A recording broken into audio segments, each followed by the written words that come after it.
coração, para instruir a nossa vida, pois nós precisamos ouvir a Tua voz, nós desejamos ouvir a Tua voz. Quando nós viemos aqui nessa noite, para este encontro, para esta celebração, o nosso coração veio cheio de expectativas, não somente de ouvir a Tua palavra, mas de receber de Ti o milagre, a bênção, a direção, a orientação, a solução, quem sabe, ó Deus, o lenitivo, o alívio, ó Deus, talvez a exortação que precisamos para a gente levantar a cabeça e enfrentar as dificuldades da vida e enfrentar até os nossos próprios descaminhos. Pai, nós queremos, em nome de Jesus, te pedir que o Teu Espírito fale ao nosso coração de uma forma profunda nessa noite. Que o Senhor fale ao nosso coração na intimidade do coração. Que a Tua palavra perscrute e então faça a divisão da alma, do Espírito, até o profundo do nosso ser e nos fale em nome de Jesus. Amém. Queridos, eu quero falar sobre missão da igreja. Está aí para a gente pensar nesse tema, o encontro com a missão. Eu estava recentemente numa igreja, eu trouxe meu celular aqui, porque eu passei uma mensagem no WhatsApp outro dia, há uns 2 meses isso, e parece que rodou o Brasil aí, para alguns lugares, esse WhatsApp que eu mandei. E interessante, foi porque minha esposa, a nossa filha mais velha, a gente estava num culto, uma grande celebração, muita gente, e conosco lá estava um pregador americano chamado Randy Clark, que vai estar na primeira edição dos Santos Campos agora, não sei se esse ano, no próximo ano. E eu gostaria de ler a vocês o que eu mandei para eles no dia seguinte a essa celebração. Houve manifestação de muita cura naquela noite. Nós ficamos impressionados. E 3 milagres me chamaram a atenção. Eu gostaria de ler para vocês o que eu mandei para a minha igreja no dia seguinte. Eu disse assim: pessoal, bom dia. Fui a uma conferência ontem à noite, cujo pregador foi o americano Randy Clark. Depois do louvor, o Randy pegou a palavra e, sem chamar a atenção para si, começou a contar testemunhos de cura e a citar textos sobre cura. Então, preciso contar a vocês 3 milagres que nós vimos. Primeiro, uma mulher cega de um olho, usando um olho, pasme, de vidro. Quase não acreditei. Maíra e Beca estavam comigo. Ficamos chocados com o milagre. O globo ocular e o nervo óptico ressurgiram e empurraram o olho postiço para fora. O olho dela foi recriado na frente de todos. Segundo, vi uma senhora idosa deixar a cadeira de rodas e ir sozinha até a frente para dizer que os médicos haviam dito que ela nunca mais iria andar depois do AVC. Lá estava ela, dando glória a Deus. Terceiro, uma jovem senhora estava perdendo a visão, mesmo tendo passado por 4 cirurgias. Não se continha em lágrimas. Lia como nunca uma Bíblia com letras miúdas. Não preciso dizer que a essa altura a congregação inteira já explodia em louvor, choro e gritos de glória. Uma santa folia, simplesmente tremenda. Amém?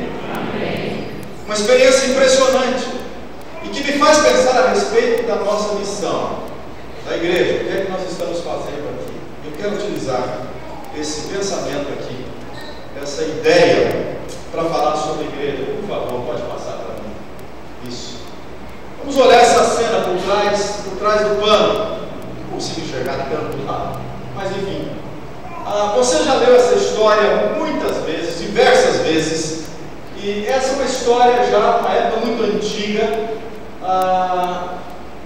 cujo rei, naquela época, vivia, era Jeroboão, que fez o que que era mal diante do Senhor. Nessa época, o povo de Israel chegou bem perto de ser extinto como nação. Diz a Escritura em 2 Reis, capítulo 14, verso 27, ainda não falaram o Senhor em apagar o nome de Israel de debaixo do céu. A pobreza estava socializada, não havia nem escravo, nem livre. A classe média havia desaparecido. E por outro lado, havia uma expansão militar e razoável segurança. O contexto dessa mensagem é o seguinte: o que nós enxergamos aqui é um profeta que recebeu de Deus uma ordem, uma missão, que para ele soava como algo muito difícil, porque afinal de contas, Jonas havia colocado os seus óculos da cultura judaica, de modo que ele, como um bom judeu, pensava numa solução muito política para a nação hebraica, para a nação de Israel. Interessante notar que quando Deus então diz a Jonas o que ele deve fazer, diz a Escritura que Jonas então tentou fugir da presença de Deus, como se isso fosse possível, não é? A Bíblia diz que não é impossível a gente fugir da presença de Deus. Se formos ao mais profundo do abismo, o Senhor ali está. Se tentarmos nos esconder lá no mundo dos mortos, o Senhor também nos enxerga. De modo que Deus nos conhece integralmente, nos conhece por inteiro. Conhece você agora, exatamente, o seu pensamento.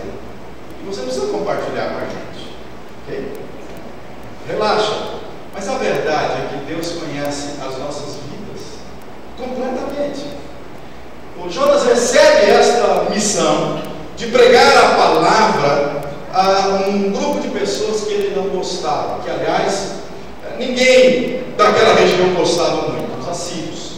Se você não sabe algo sobre os assírios, há uma história contada no escritor, que os assírios eram o tipo de gente que eles não eram muito assim piedosos com os seus adversários, com os seus inimigos.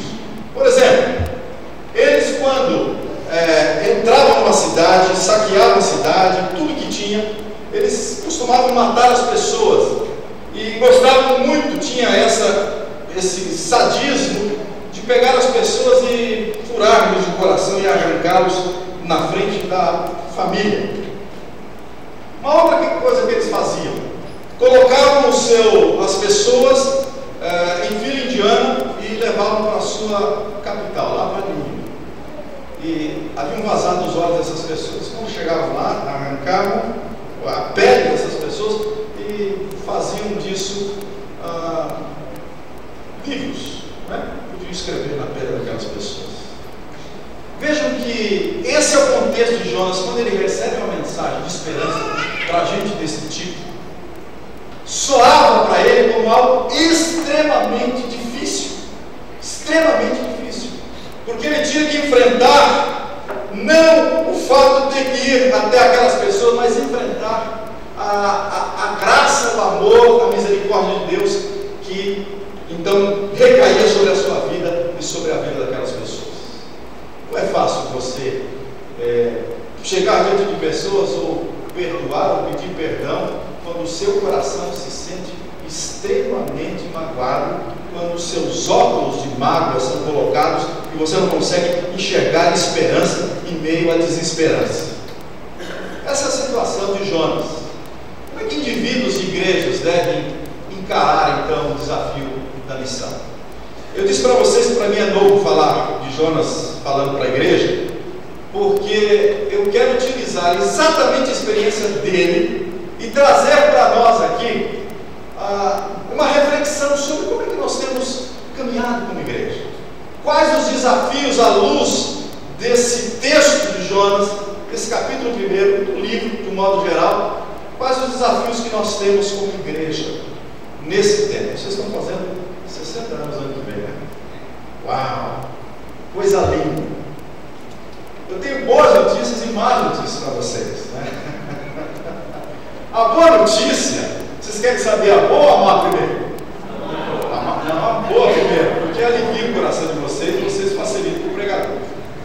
A boa notícia é que vocês já são um grupo consistente, não é? Tiveram vários pastorados, passaram vários pastores aqui, e vocês foram ensinados, ministrados, de modo que vocês têm consistência, têm conhecimento da palavra, conhecimento teológico, vocês têm estrutura, vocês têm aquilo que às vezes eu, por exemplo, estou nesse momento buscando, estrutura, não é? Física. Mas a igreja não é feita só disso. Pelo contrário, tem que se fazer a igreja primeiro para depois fazer tempo, não é isso? E é interessante isso, porque vem também as notícias ruins. Como diria, acho que Roosevelt disse isso. Ele disse o seguinte: a gente forma os tempos, ou forma os nossos prédios, ele disse, depois os nossos prédios nos formam. Verdade. Então, eu estou olhando esse templo cheio de gente. Obviamente vocês têm sonhos, mas é possível, quanto tempo vocês têm convivido com esse mesmo grupo, mesma quantidade, entrando e saindo de gente por aqui, e trocando um pouquinho de quantidade de pessoas aqui, faces novas, não é? Mas ainda preserva um grupo mais ou menos como esse aqui. Sim ou não? Eu estou enganado?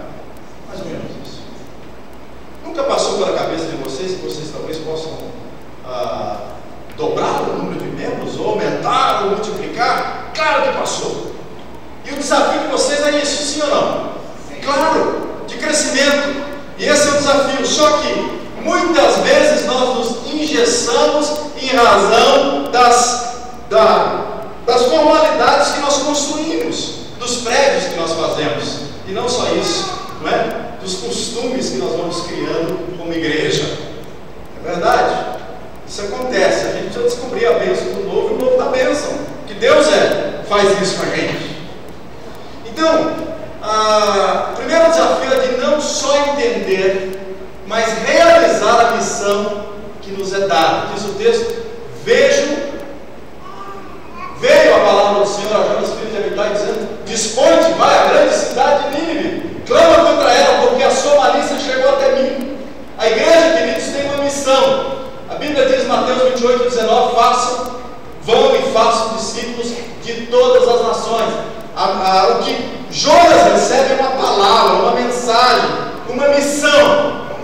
Isso é importante para a vida dele.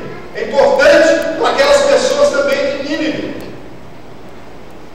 Mas não somente receber a palavra é importante, mas colocar isso em prática. Esse é o nosso desafio como igreja. Segundo, de não ser corrompida pelo viés do poder e da ideologia. Jonas acreditava num princípio. É o que muitas vezes acontece. Pelo menos eu já vivi muitas vezes com esse princípio.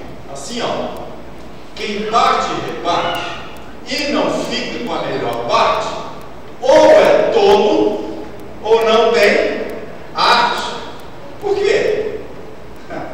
Olha só.